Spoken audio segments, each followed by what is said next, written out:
Saya langsung share screen ya, sebentar. Ya, ini.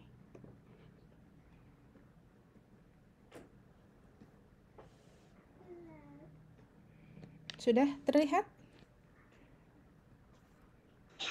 Sudah, Bu. Ya, Sudah. baik.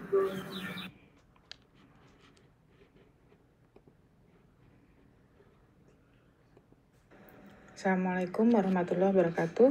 Di materi terakhir kita hari ini kita akan membahas mengenai keadilan dalam bisnis. Keadilan dalam bisnis adalah suatu hal yang harus dipatuhi oleh para perusahaan.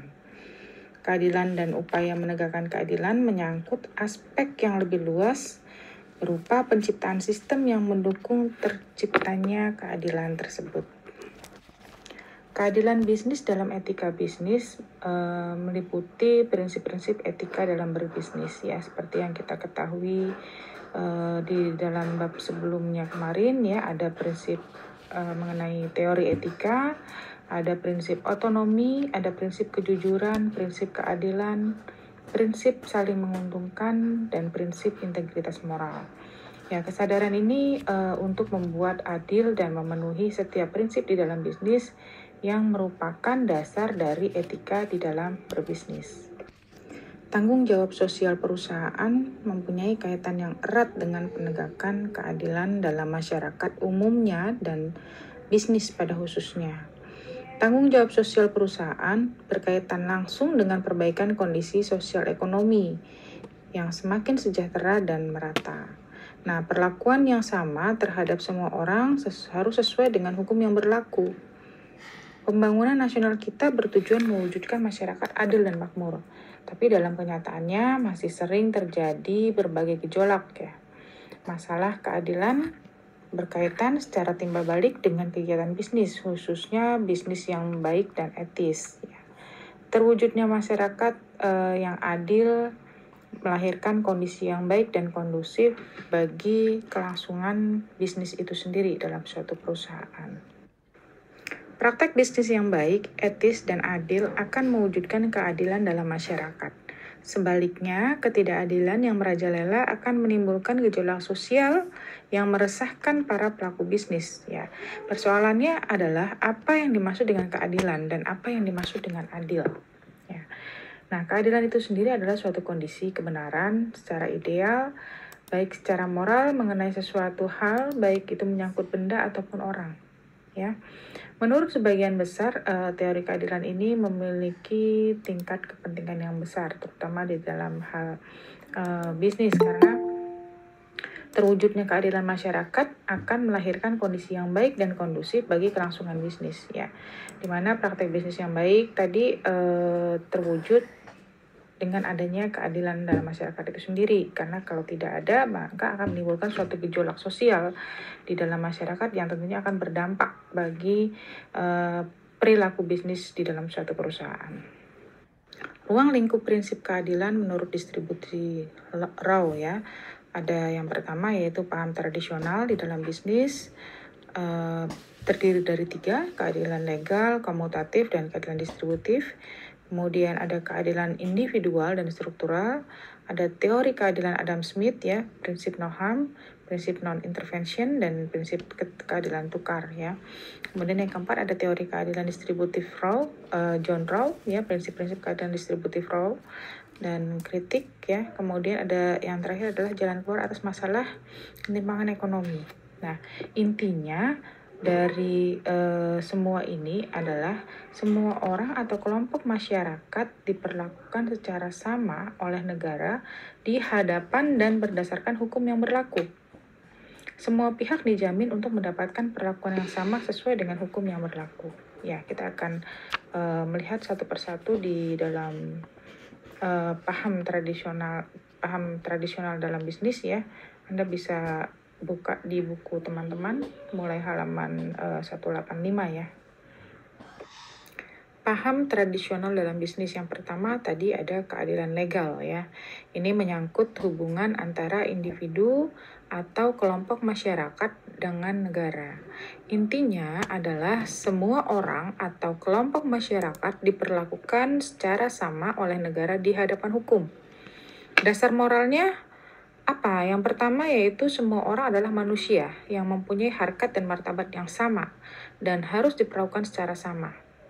Yang kedua, semua orang adalah warga negara yang sama status dan kedudukannya, bahkan sama kewajiban sipilnya, sehingga harus diperlakukan sama sesuai dengan hukum yang berlaku. Ya, ini secara prinsip keadilan ya. Ketika kita berbisnis, kita harus memegang dasar ini yang pertama. Kemudian konsekuensi legalnya, semua orang harus secara sama dilindungi hukum. Dalam hal ini oleh negara. Tidak ada orang yang diperlakukan secara istimewa oleh hukum atau negara.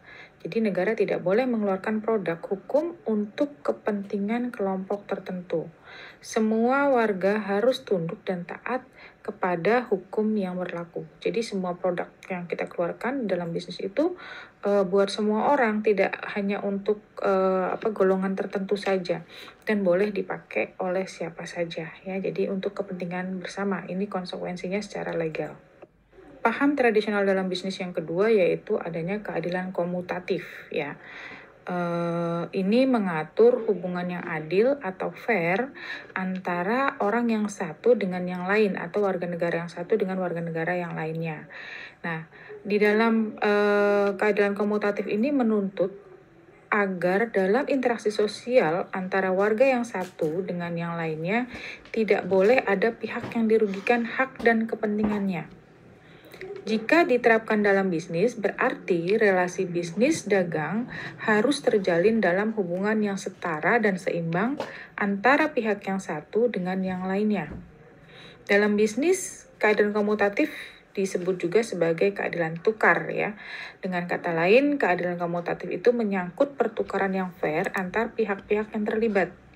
Dan keadilan ini menuntut agar baik biaya maupun pendapatan sama-sama dipikul secara seimbang.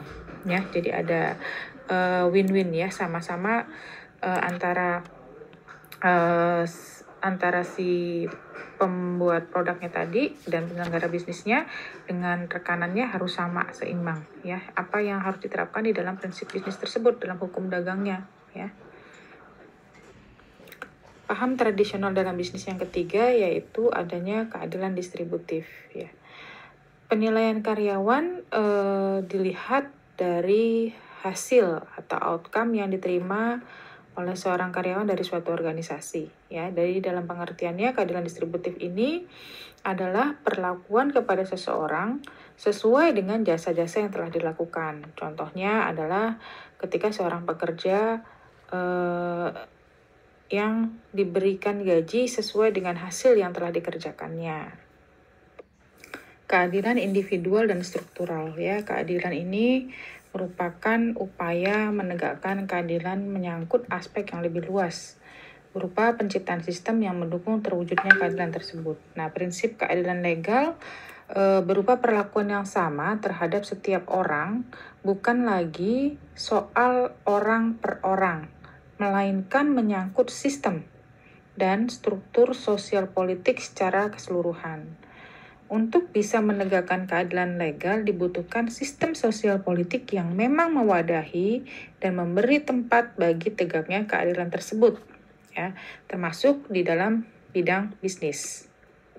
Di dalam bisnis, pimpinan perusahaan manapun yang melakukan diskriminasi tanpa dasar yang bisa dipertanggungjawabkan secara legal dan moral harus ditindak demi menegakkan sebuah sistem organisasi perusahaan yang memang menganggap serius prinsip perlakuan yang sama, fair, atau adil ini ya. Di dalam bidang bisnis dan ekonomi mensyaratkan suatu pemerintahan yang juga adil, pemerintah yang tunduk dan taat pada aturan keadilan dan bertindak berdasarkan aturan keadilan itu. Nah, yang dibutuhkan adalah apakah sistem sosial politik berfungsi sedemikian rupa hingga memungkinkan distribusi ekonomi bisa berjalan baik untuk mencapai suatu situasi sosial dan ekonomi yang bisa dianggap cukup adil ya.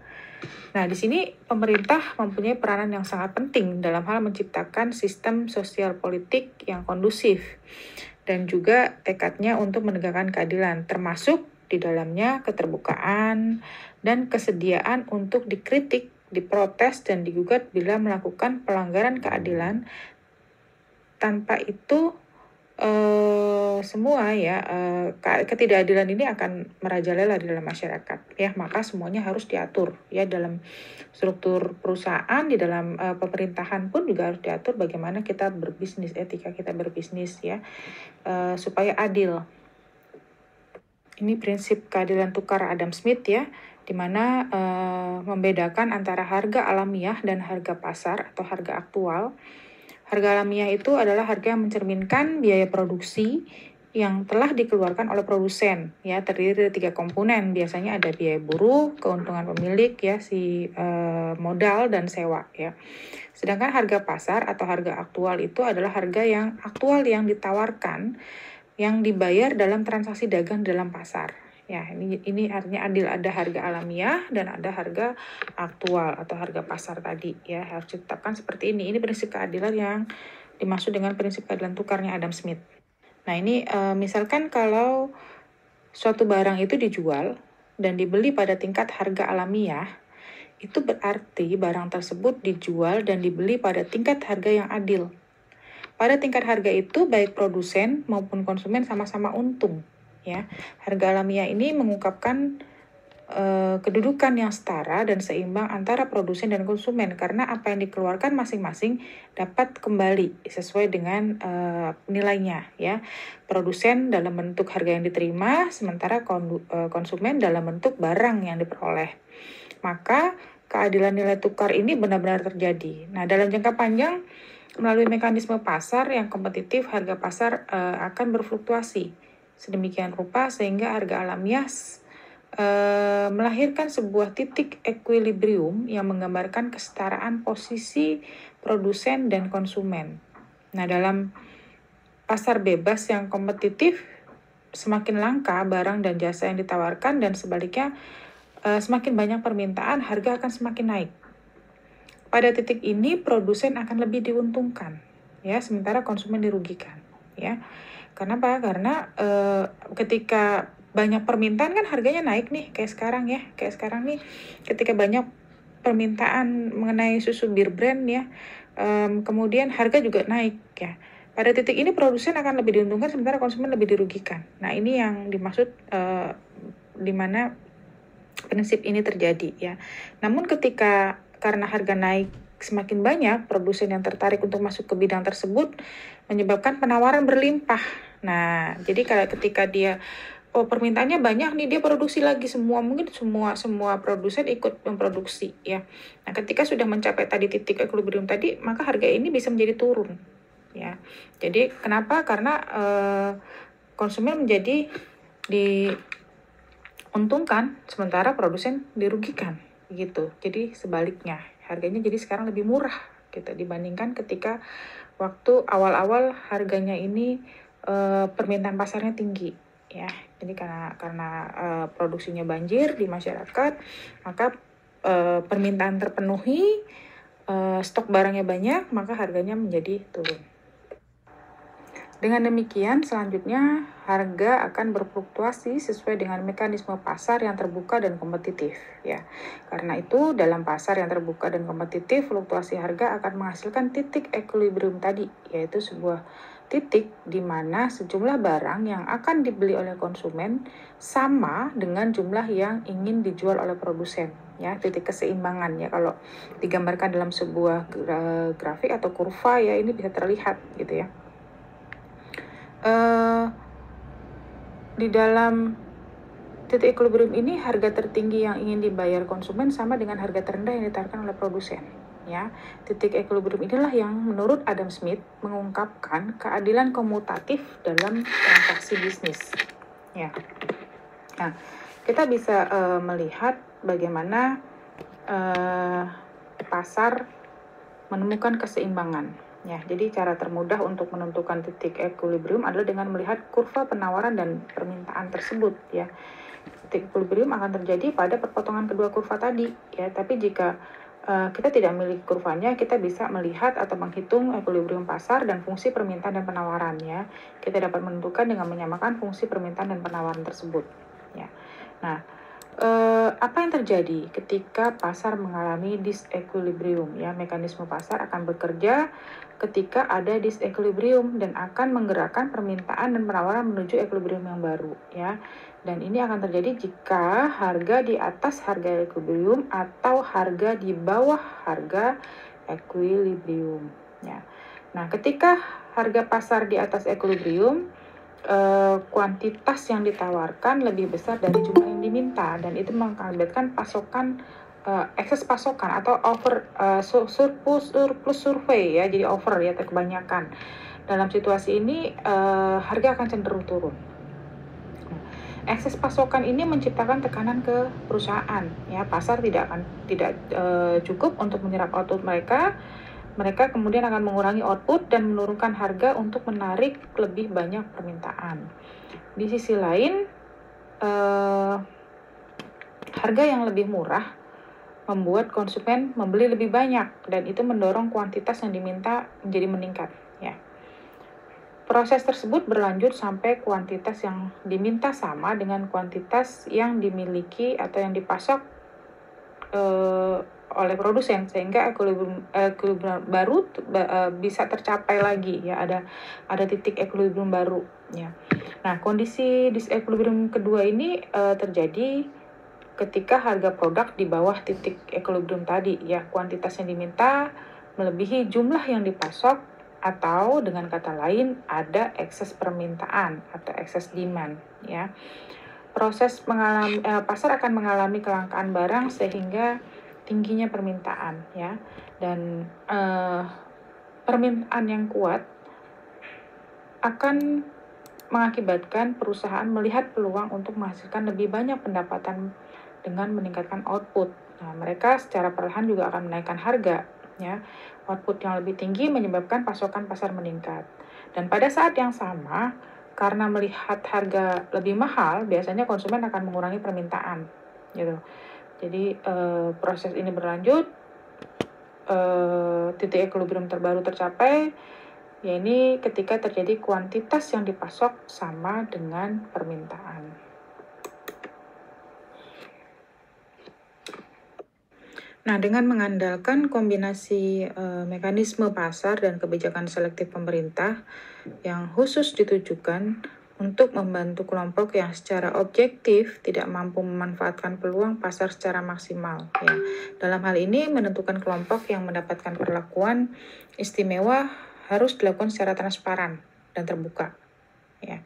Langkah dan kebijaksanaan ini mencakup pengaturan sistem, baik melalui peranata politik dan legal sebagaimana yang diusulkan oleh Rawls, ya, pendapatnya Rawls, tapi tetap selektif sekaligus berlaku umum.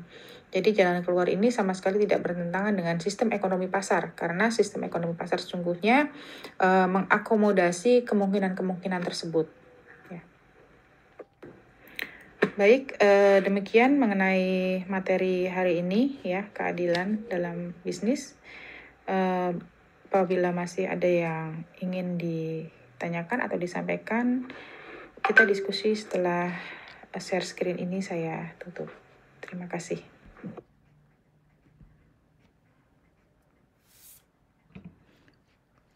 Ya, mengenai keadilan di dalam bisnis, ya. Kenapa keadilan di dalam bisnis ini masuk juga ke dalam pembelajaran kita hari ini, ya. Sebelumnya ada yang mau ditanyakan dulu nggak? Dari penjelasan saya tadi?